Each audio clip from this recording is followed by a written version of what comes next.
အားလုံးပဲမင်္ဂလာပါဒီညတော့ကျွန်တော်တို့ဒီမနေ့ညကဒီ American ပြည်ထောင်စုမှာစကားစစ်ထိုးပွဲပြုလုပ်ကျင်းပခဲ့တဲ့ Donald Trump နဲ့ Kamala Harris တို့ရဲ့စကားစစ်ထိုးပွဲအကြောင်းကနေအနည်းငယ်ပေါ့နော်တစ်ခုလောက်ဒီမှာကျွန်တော်တို့အခုကျွန်တော်နဲ့အတူဗီဒီယိုအတူတကွကြည့်ရပါတော့ဒီစကားစစ်ထိုးပွဲမှာဒိုင်ခံပြီးတော့သူတို့မဲတဲ့မဲခွန်းက၄ခုလောက်ရှိပါတယ်နံပါတ်1ကဒီနိုင်ငံရဲ့စီးပွားရေးနံပါတ်2ကဒီကုန်ဖြတ်ချရေးပေါ့နော် abortion နံပါတ်3က immigration ပေါ့နော်နံပါတ်4တစ်ခုကတော့ကျွန်တော်တို့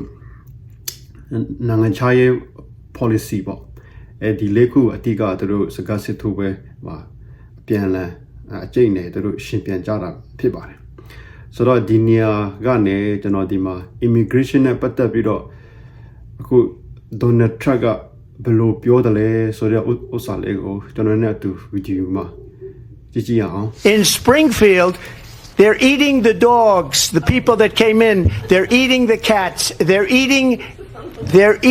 the pets of the people that live there. And this is what's happening in our country. In Springfield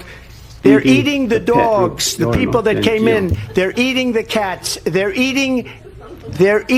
the pets of the people that live there. And this is what's happening in our country. ဒီမြောက်စွာအမေရိကန်နိုင်ငံမှာဝင်လာတဲ့အတွက်ဒီလူတွေကအခုဒီ Spring Free ဆိုတဲ့နေရာဒေသပေါ့နော် Ohio မှာ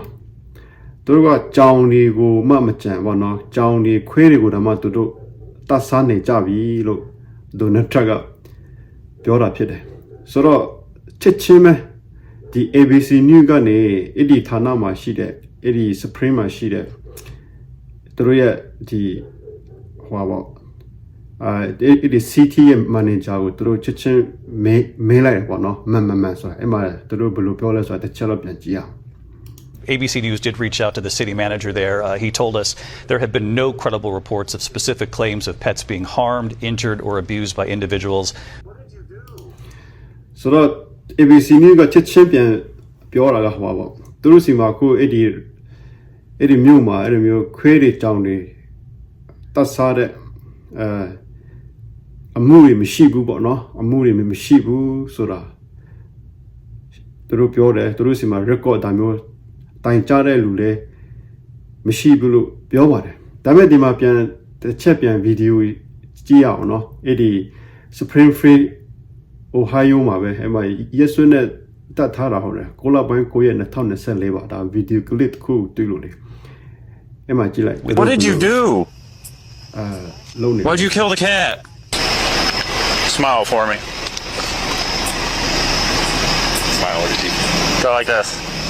Did you eat that cat? Did you eat it? No, why'd you kill it?